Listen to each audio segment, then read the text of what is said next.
Bem-vindos, bem-vindos, meus amigos.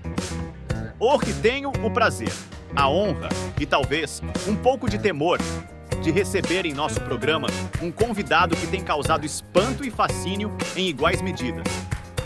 Diretamente das gélidas terras da Rússia czarista, onde seu nome ecoa pelos corredores da história como um sussurro de mistério e poder, apresento a vocês o infame e enigmático Grigori Rasputin.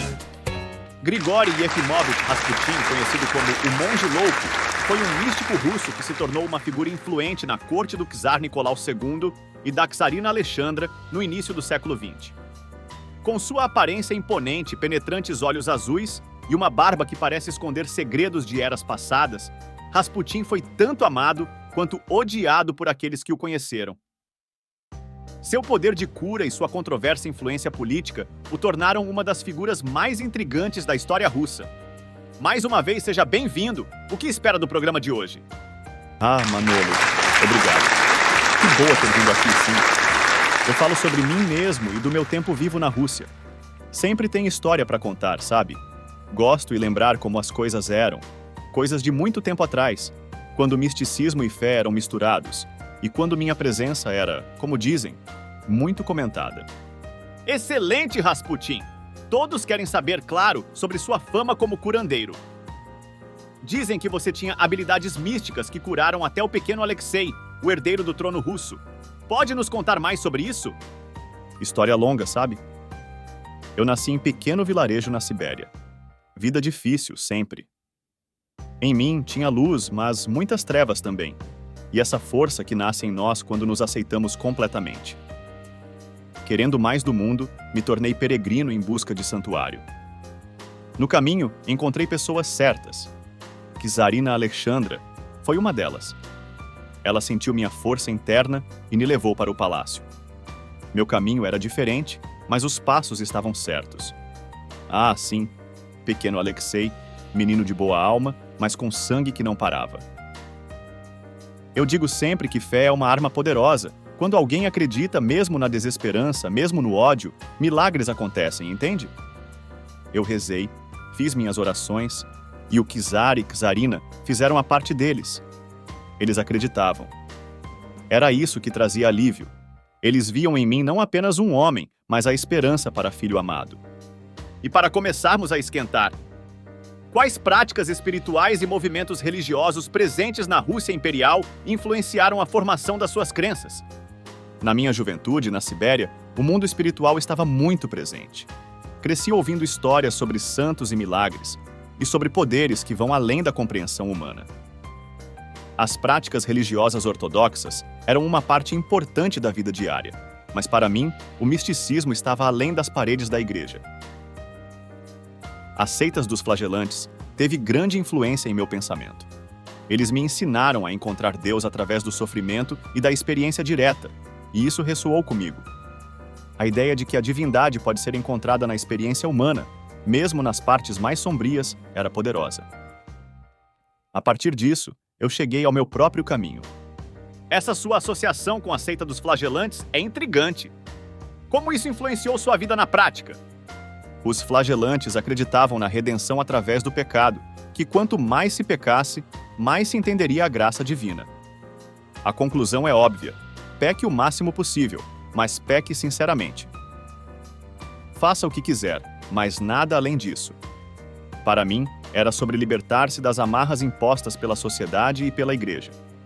Entendi que para ser verdadeiramente livre, deve antes de qualquer coisa ser um pecador contumaz.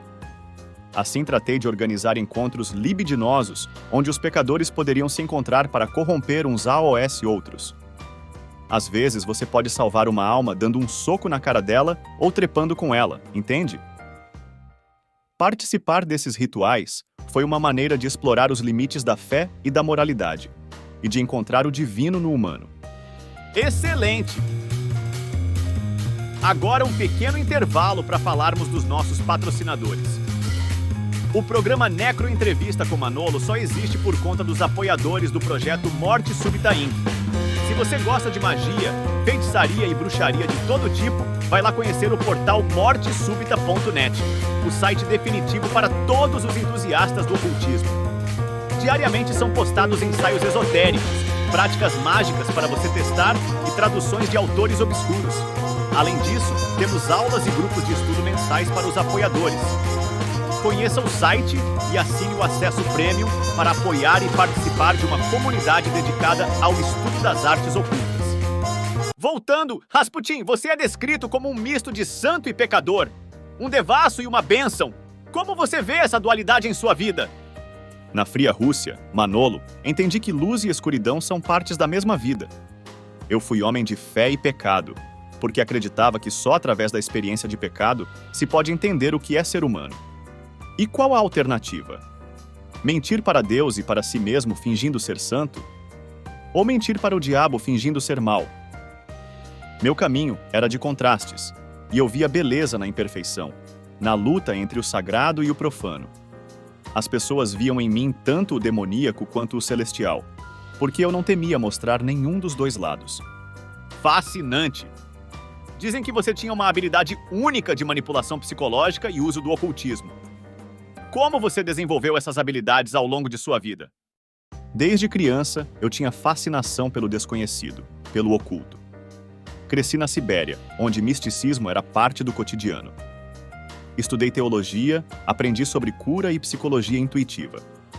O segredo é saber ler as pessoas, entender suas necessidades mais profundas e usar isso para guiá-las. Eu via o medo e esperança nos olhos das pessoas, e aprendi a usar isso para ajudar ou, algumas vezes, proteger a mim mesmo. Quando você chegou a São Petersburgo, rapidamente se tornou uma figura influente na corte dos Romanov. Como você conquistou essa posição? Eu cheguei em São Petersburgo já com uma certa fama de místico e curandeiro. A czarina Alexandra era uma mulher de grande fé e estava desesperada por ajuda para seu filho Alexei.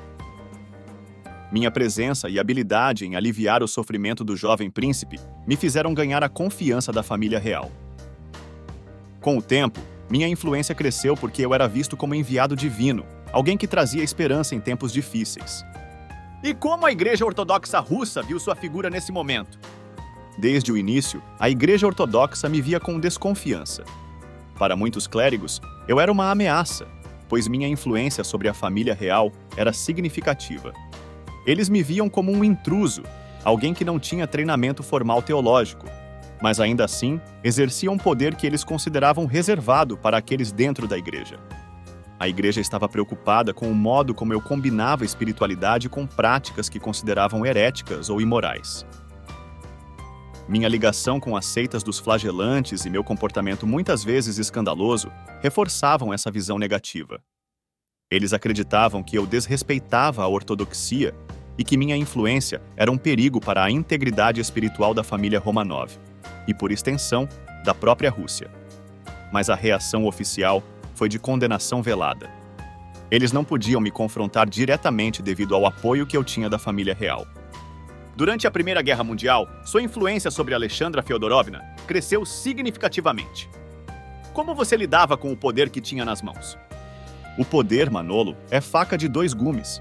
Eu sabia que a confiança da czarina me colocava em posição delicada. Enquanto o czar estava ausente, minha voz era ouvida nos corredores do poder. Usei minha posição para tentar manter a estabilidade, mas também entendi que muitos viam meu papel como ameaça. Eu sempre soube que poder é efêmero e que minha presença na corte gerava inveja e medo entre os nobres. Que história, amigo! Se você pudesse resumir toda a sua vida e doutrina em uma frase, como ela seria? Apenas os pecadores podem ser salvos. A história o retrata como um homem tanto de luz quanto de sombras, Rasputin. Se pudesse refazer algo em sua vida, mudaria alguma de suas ações? A vida, Manolo, é uma tapeçaria tecida com luz e escuridão. Cada fio é necessário para completar o desenho. Eu vivi da maneira que acreditava ser a certa, seguindo minha fé e minhas visões. Se mudasse algo, não seria eu. E minha história não seria contada como é hoje. Cada escolha, cada erro, cada ato de fé ou pecado contribuiu para o homem que me tornei.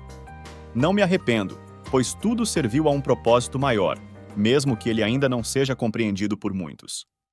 Suas palavras são um convite à reflexão, Rasputin.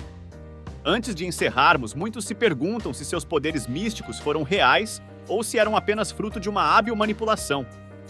O que diria àqueles que duvidam de suas habilidades? O que é real, Manolo? O que é a fé se não a crença no invisível?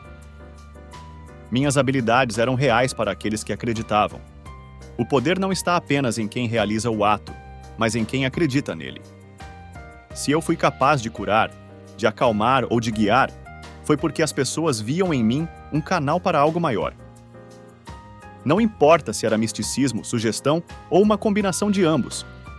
O importante é que eu consegui ser o ferreiro de minha própria vida, forjei meu próprio destino e talvez assim tenha sido um instrumento de algo que muitos não entendem e que talvez nunca entenderão completamente. Com isso, encerramos nossa entrevista com uma das figuras mais enigmáticas da história. Rasputin, obrigado por compartilhar sua sabedoria, ou deveríamos dizer, seus segredos, conosco hoje. Foi uma delícia, Manolo.